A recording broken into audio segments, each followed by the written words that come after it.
Hello, my monstrosities. Hello once again.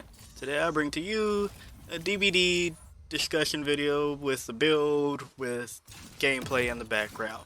What you see right now is the Singularity, who is new to DbD, that is playable on the Steam PTB. Yes, the newest baddie has dropped. Everybody's kind of on a mixed bag of emotions with him.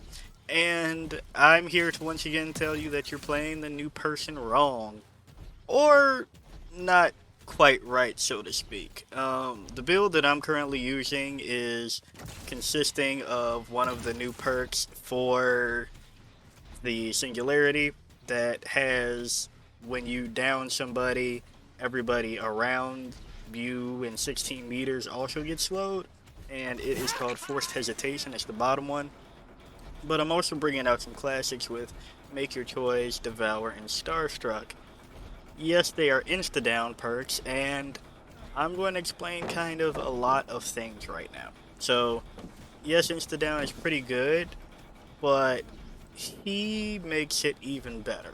So basically, the reason behind Make Your Choice and Devour, because at first, if you don't know what the power does, you can like set up these cameras and then tag people with the cameras, and if they're infected, you can either use the camera to get to them, like to teleport to them, to an infected person, or while you're in chase, use your little ray portal gun thingy.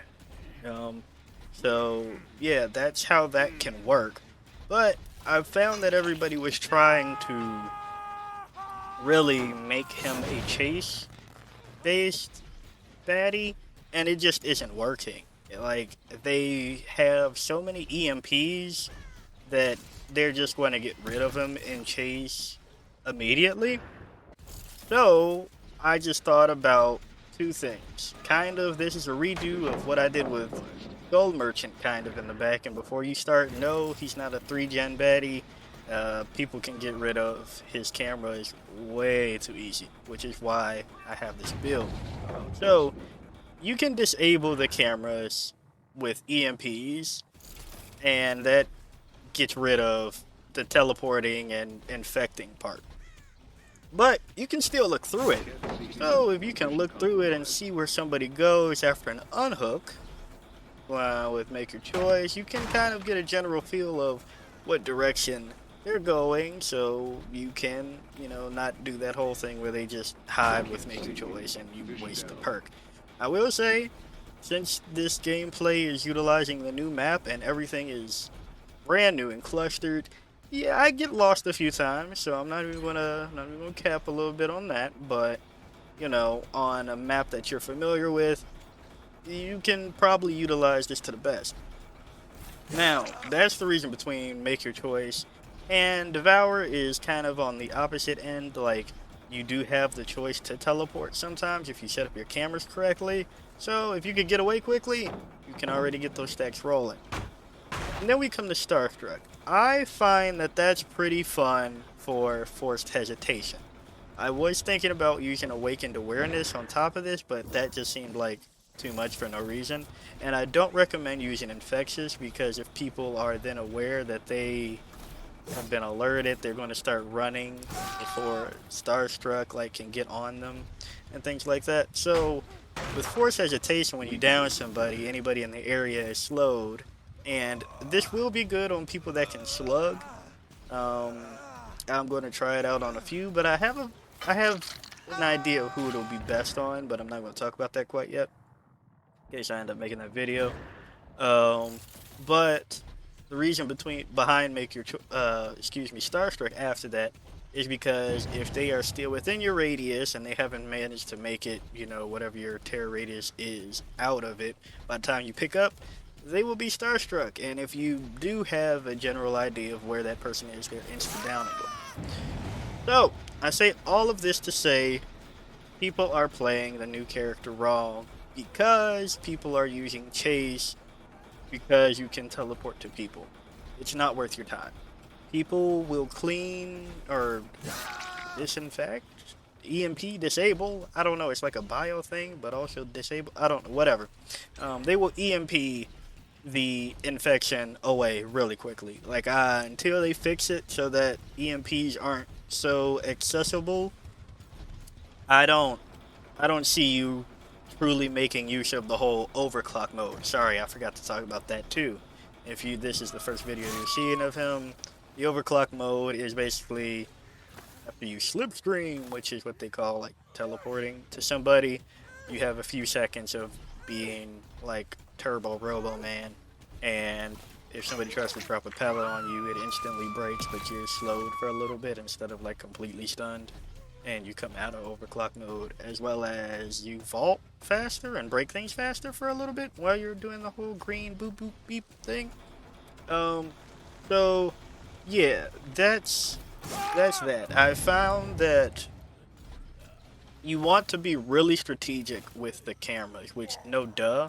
I was playing Cypher in Valorant beta for a little bit, and I played Crypto and Apex for a bit.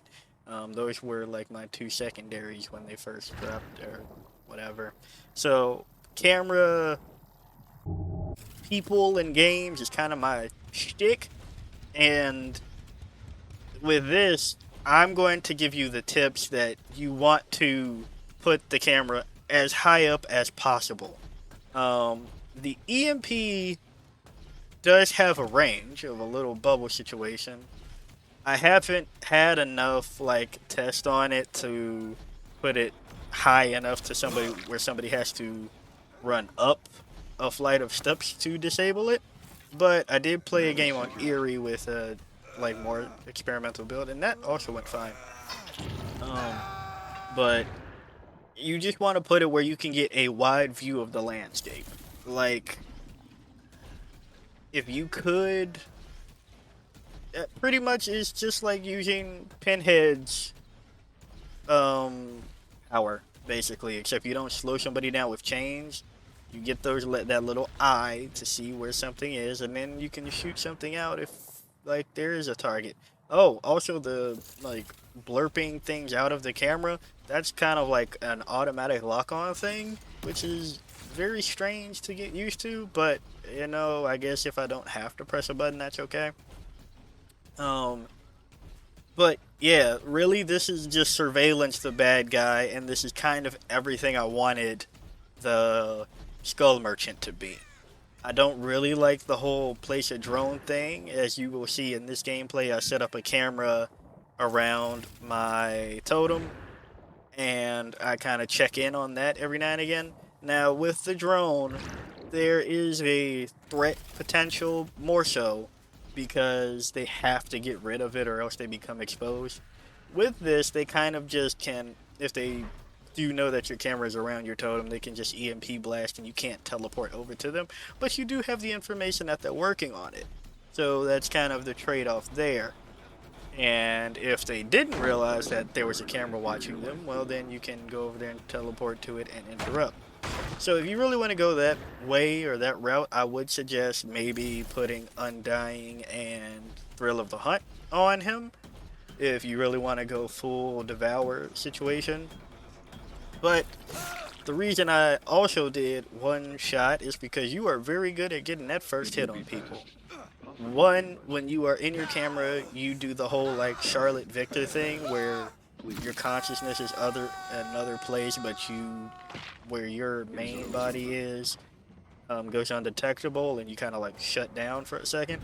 So I've caught way too many people sleeping like that because I don't know. I think they thought that I just dipped and they like run back into me, and I don't know. It happens during chases too. So hey, try that out.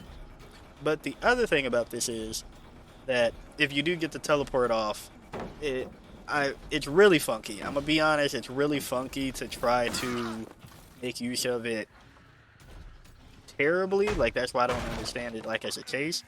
But people have used it as a follow-up to close the distance. But if you only need to get that first hit, you're doing great.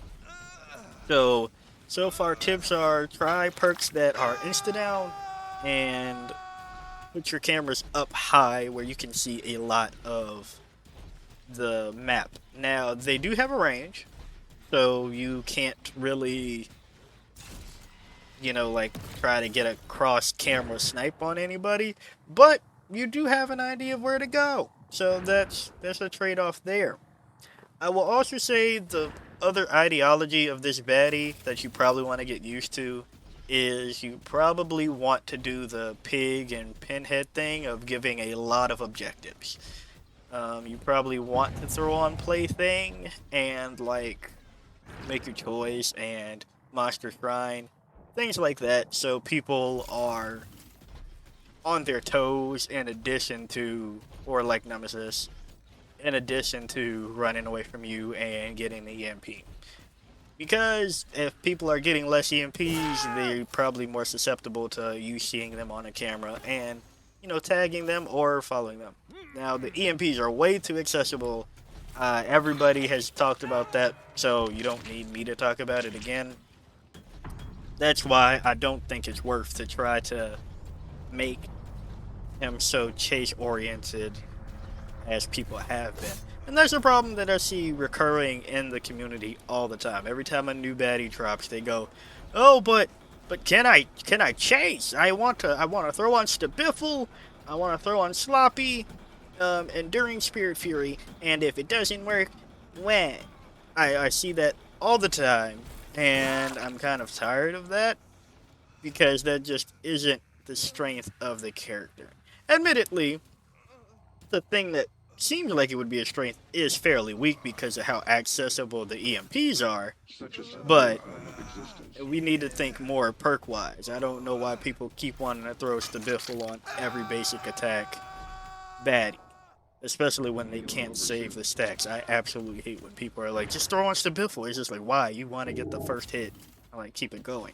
So, on the terms of first hit perks, I also tried Blood Favor. That's also pretty fun to use on him. So if you want to go about that route and kind of rush people down that way, go for it. I don't know how highly I recommend investing completely into that though. If you want to try the Blood Favor Bamboozle Chase version, because you really want to do chase perks, maybe. But I do suggest you do more utility things. I have another build that I'm working on that I think can work, but I don't know how well it will work considering that I now have the knowledge of how to play the character for the most efficient methods. Since I'm now understanding that this character is more based on setting up the cameras and just getting a survey of the land, and you can possibly teleport to people versus teleport to people first, cameras second. I don't know. We'll have to see, and you know, it'll be on this channel for you. But for right now, if you're looking for a quick build, and for me to tell you that people are playing the character wrong, here you are.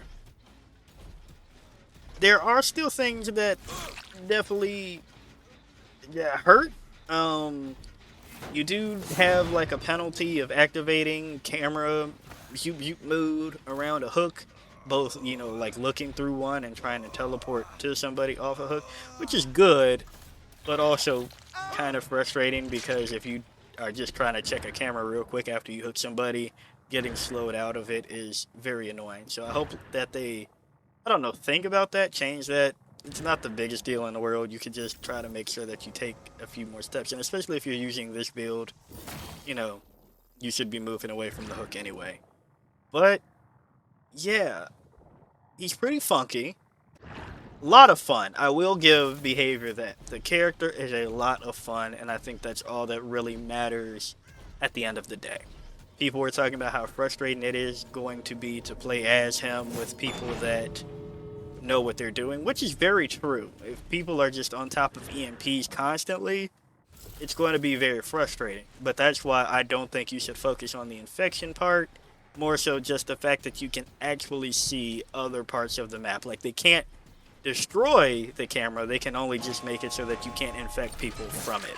So yeah, throw on perks that keep track of things. If you want to do more totem things, try that. Dragon's grip would probably, I can't talk. Dragon's grip would probably be nice, excuse me. So yeah, that's the first impression of Singularity, Dredge 2.0, Hack 2.0, whatever. So yeah, if you like the video, like it, got a comment for me, comment, and until next time, peace out, my monstrosities.